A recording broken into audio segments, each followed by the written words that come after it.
শুভ সপ্তমী। নমস্কার সকলকে, আরও একটা নতুন ব্লগে স্বাগত। আজকের হচ্ছে দুর্গাপুজোর সপ্তমী। তো বাঙালি মানেই মাছে ভাতে বাঙালি। তো জানোই আমরা বাঙালিরা একটু মাছ খেতে ভালোই বাসি। তাই প্রথমে মাছের গায়ে হলুদ মাখিয়ে নিয়ে এখন মাছটাকে ভালো করে ভেজে নিচ্ছি। আজকে তোমাদের সাথে গল্প করতে করতে একটা পমফ্রেট মাছের রেসিপিগুলোও দেখাবো। তো তোমাদের কেমন পুজো কাটলো অবশ্যই জানিও। আমাদেরও পুজো কাটছে, কিন্তু ওই সমস্ত কিছু কাজ করতে করতেই কাটছে। আসলে সংসারের কাজ সামলে তারপর যেটা হয় আর কি, সমস্ত কাজ সামলানোর পরই শেষে রাত্রের দিকে একটু ঘুরতে বেরোনোর সুযোগ হয়। দিনের বেলায় প্রতিমা দর্শন করা হয় না, কেননা ওই কাজের জন্য যাওয়া হয় না।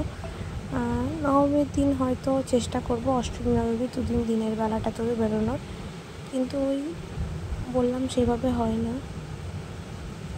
দেখো, এখন আমি মাছের জন্য পোস্ত, সর্ষে আর পেঁয়াজ, একটু সামান্য টমেটো আর দুটো রসুন, বেশ কয়েক কুচি রসুন আমি দিলাম। এটা সামুদ্রিক মাছ তো একটু রসুন দিলে না গন্ধটা অতটা ভালো সবাই পছন্দ করে না। তো আমাদের বাড়িতে একটু রসুন দিয়েই এটা পছন্দ করে। দেখো, এখন পরিমাণ মতো লবণ, হলুদ আর চিনি দিয়ে দিলাম।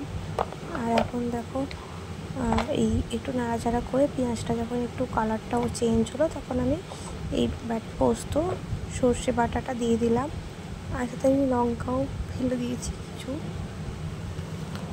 আমি কিন্তু সম্পূর্ণ রেসিপিটা অল্প তেলের মধ্যে করার চেষ্টা করছি। তোমরা চাইলে একটু তেল বেশি পরিমাণে দিতেই পারো। একটু তেল বেশি দিলে দেখতেও ভালো লাগে, কিন্তু দেখতে ভালো লাগলো, খেতে কিন্তু সেটা শরীরের পক্ষে খারাপ। তো ওই জন্য আমি একটু কম তেলে রান্না করারই চেষ্টা করি। দেখো, ঢাকা দিয়ে দিয়েছিলাম, তো ঢাকাটা খুলে আবার একটু নাড়াচাড়া করে এখন একটু আমি কাশ্মীরি লঙ্কা গুঁড়ো দিয়ে দিচ্ছি। তোমরা চাইলে এটা দিতেও পারো, না দিতেও পারো। এটাতে তেমন কোনো কিছু হয় না, ওই মনের শান্তি দেওয়ার জন্যই আরও বেশি দেওয়া।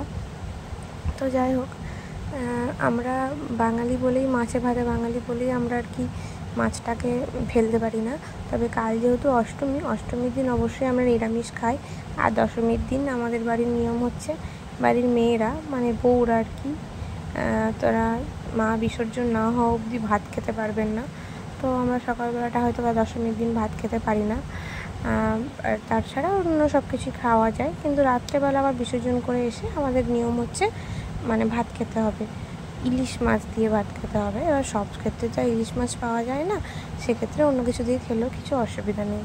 আর দেখো, মাছ রান্না করতে বসিয়ে দিয়েছি, জল টল ঢেলে একদম পাম্প কমিয়ে দিয়ে। এখন আমি খেতে এসেছি লুচি, কাবলি ছোলার তরকারি, ঘুগনি আর দুটো নাড়ু নিয়েছি। লুচি আর কাবলি ছোলা ঘুগনিটা আমার শাশুড়ি মা করেছিল। অনেকক্ষণ রান্নাবান্না করেছি, আজকে একটু দেরি করে ঘুম থেকে উঠেছি, কারণ অনেক রাতে ঠাকুর দেখে বাড়ি এসেছি, তাই জন্য। তো খাওয়া দাওয়া পর্ব মিটিয়ে আবার চলে এসেছি রান্নাঘরে। দেখো, পাবদা মাছের এই রেসিপিটা তো হয়ে গেল। উপর থেকে একটু কাঁচা সর্ষের তেল ছড়িয়ে নিলে না আরও ভালো লাগে। তো ওই জন্য একটু কাঁচা সর্ষের তেল ছড়িয়ে নিচ্ছিলাম। আর সন্ধ্যাবেলা বেরিয়েছিলাম ঠাকুর দেখতে। আমরা শাশুড়ি মা, শ্বশুরমশাই, আমার হাজব্যান্ড আর আমার ছেলে সবাই মিলেই গিয়েছিলাম।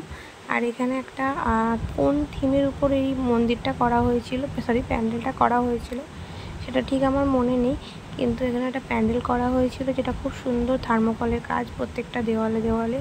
আর প্রতিমাটাও খুব সুন্দর ছিল দেখতে দেখতে, এবং লাইন পড়েছিল, লাইন দাঁড়িয়ে তারপরেই আমরা এই ঠাকুরটা দর্শন করতে পেরেছি। এখন দর্শন হয়ে যাওয়ার পর মানে দেবীকে দেখার পরে এখন চলে যাচ্ছে আরও একটু দূরে, যেখানে আরও একটা সুন্দর প্যান্ডেল করা হয়েছিল, কিন্তু এবারের প্যান্ডেলটা অতটা সুন্দর আমার লাগেনি, অন্যবার আরও সুন্দর করে।